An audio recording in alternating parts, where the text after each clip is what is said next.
আসসালামু আলাইকুম বন্ধুরা, তারিকুল বাইক সার্ভিসে আপনাদেরকে স্বাগতম।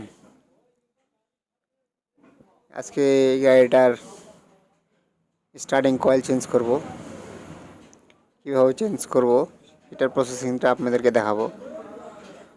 গাড়িটি কারেন্ট মারতেছে না। উপরে চেক করার পর বুঝতে পারলাম যে এটার স্টার্টিং কয়েলটা গেছে। এখন আমরা ম্যাগনেট কভারটা খুলতেছি। প্রথমে গিয়ার লিভারটা আউট করে নিব।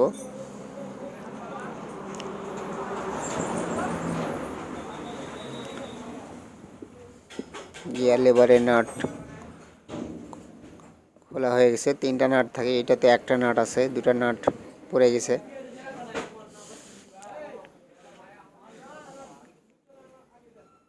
গিয়ার লিভার খোলার পরে আমরা আর একবার ফায়ারিংটাকে চেক করব। দেখেন কোনো ফায়ারিং কিন্তু আসতেছে না, হাই ডিভিশন কয়েলে নয় এবং স্টার্টিং কয়েলেতেও নাই। তার মানে গাড়িটির স্টার্টিং কয়েল গেছে। আমরা এখন ম্যাগনেটটা খুলব।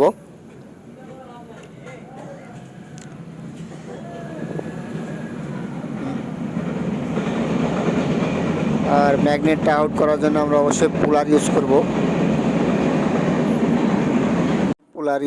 আসলে পুলার যদি না থাকে সেক্ষেত্রে আমরা অনেক সময় ম্যাগনেটে বাড়ি দিয়ে ম্যাগনেটটাকে আউট করি বা খুলি।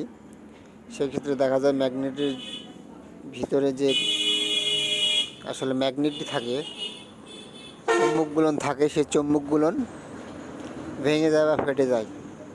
এই ক্ষেত্রে গাড়ির সাউন্ডটা খারাপ হয়ে যায়, টাক টাক টাক টাক করে একটা শব্দ আসে। তো আমরা চেষ্টা করব সবাই পুলার ইউজ করে খোলার জন্য। আমরা এখন কয়েলটা লাগাবো। আপনারা যে কোনো কোম্পানির কয়েল লাগাতে পারেন, ভালো মন্দ দেখে লাগাবেন। কয়েলটা কিন্তু আমরা খুলে নিছি, দেখতে পারলেন।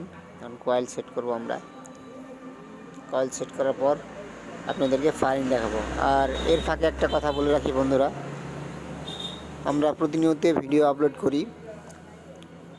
আপনারা আমাদের পেজটাকে ফলো দিয়ে রাখতে পারেন। আমাদের যে ভিডিওগুলো অবশ্যই শিক্ষামূলক ভিডিও। আপনারা যারা বাইকার ভাইরা আছেন, আপনাদের জানা থাকা ভালো। আশা করব পেজটিকে ফলো দিয়ে রাখবেন। আমাদের কিন্তু কয়েলটা লাগানো সম্পূর্ণ হয়ে গেছে, ম্যাগনেটটাও লাগালাম আমরা। এখন ফায়ারিংটা আপনাদেরকে দেখাবো। দেখেন ফায়ারিং আসে কিনা। দেখেন এখন কিন্তু ফায়ার মারতেছে।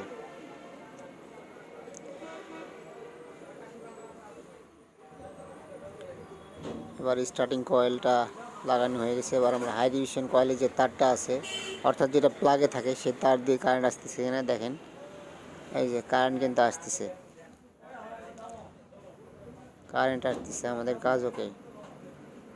আবারও সবাইকে রিকোয়েস্ট করব আমাদের পেজটিকে ফলো দিয়ে রাখার জন্য। গাড়িটা কিন্তু আমাদের স্টার্ট হয়ে গেছে। আসসালামু আলাইকুম, সবাই ভালো থাকবেন। আল্লাহ হাফেজ।